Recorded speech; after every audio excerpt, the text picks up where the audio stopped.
Hello दोस्तों। तो बढ़ते हैं आज की कहानी की तरफ। यह कहानी एक डायन की है। काली डायन इस कहानी का नाम है। दोस्तों, मैंने यह कहानी बनाकर नहीं लिखी है। यह कहानी एक सचमुच की घटना है जो कि मैंने अपनी दादी से सुनी है और बहुत पुरानी है। कुछ लोगों का मानना है कि भूतों का कोई अस्तित्व नहीं होता है। आप लोग जानते होंगे भगवान का अस्तित्व होता है तो भूतों का क्यों नहीं। सभी ने रामायण और महाभारत जैसे ग्रंथों में पढ़ा है या किसी से सुना होगा कि भगवान जब इस धरती पर थे तब भी भूत पिशाच हुआ करते थे। भगवान निराकार है, अर्थात भगवान का कोई आकार नहीं है। जो लोग जिस रूप में भगवान को पूजते हैं, भगवान उसी रूप में उसे दिखाई देते हैं। तो प्रेम से बोलिए भक्त और भगवान की जय। और समय को व्यर्थ ना करते हुए मैं आपको अपनी कहानी की ओर ले चलता हूँ। बहुत पुरानी बात है, तब पानी के ज़्यादा साधन नहीं हुआ करते थे। लोग कुएं, बावड़ी, तालाब आदि से पानी पिया करते थे।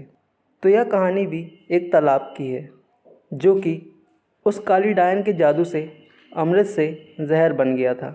वह डायन कैसे बनी, कैसे इस तालाब का पानी विष बन गया, मैं यह कहानी आपको बताता हूँ। एक गांव में एक औरत के कोई बच्चे नहीं थे। वह औरत गांव की मुखिया की पत्नी थी। उसके शादी को काफ़ी समय हो गया था। सब लोग उसे बांझ कहा करते थे।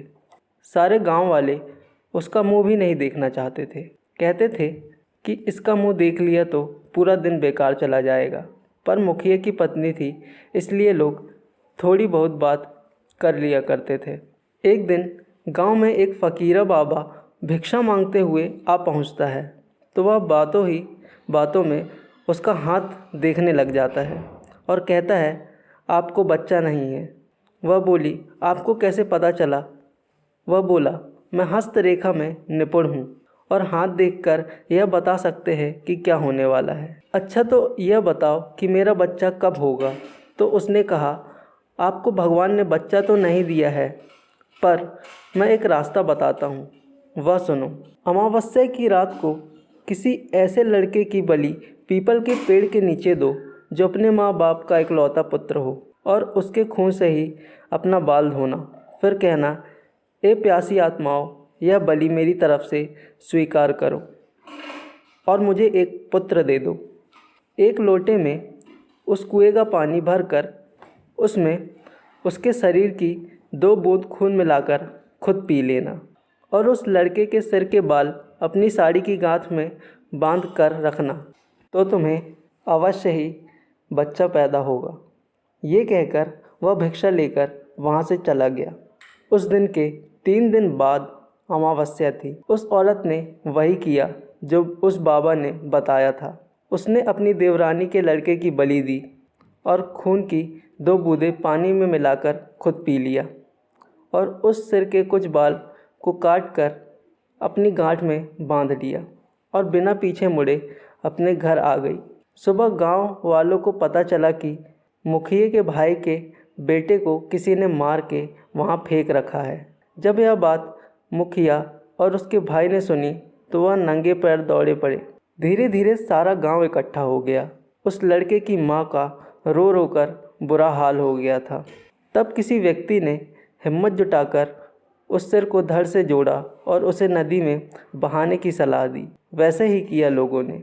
उस लाश को पानी में बहा दिया। सब लोग यही कह रहे थे, किसने किया या कैसे हुआ। सब लोग के लिए यह घटना चिंता का विषय बन गई थी। जब मुखिया घर पहुंचा तो क्या देखता है कि उसकी पत्नी तो पकवान बना रही थी। वह बड़ी खुश नज़र आ रही थी। मुखिया ने क्रोध में कहा, क्या तुम्हें इस बात का बिल्कुल भी दुख नहीं है कि हमारे भाई का बेटा मर गया है?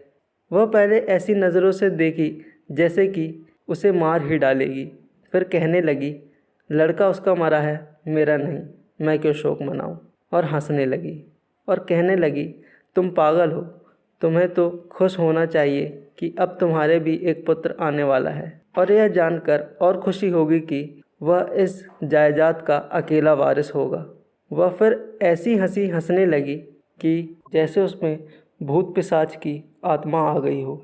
यह देखकर मुखिया से रहा नहीं गया और उसे जान से मारने के लिए तलवार उठाने चला गया। वह अंदर तलवार ढूंढ रहा था पर तलवार नहीं मिली।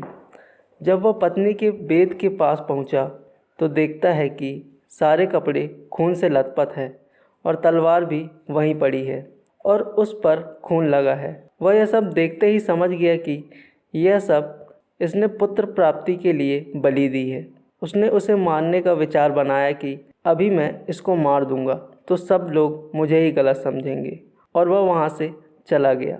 उस दिन से गांव में ऐसी घटना होने लगी, किसी की भैंस मर जाती तो किसी का कुछ। किसी ने उसे मार डाला और उसके शरीर के अंग इधर उधर फैले पड़े जैसे कि किसी ने उसे नोच नोच कर खाया हो।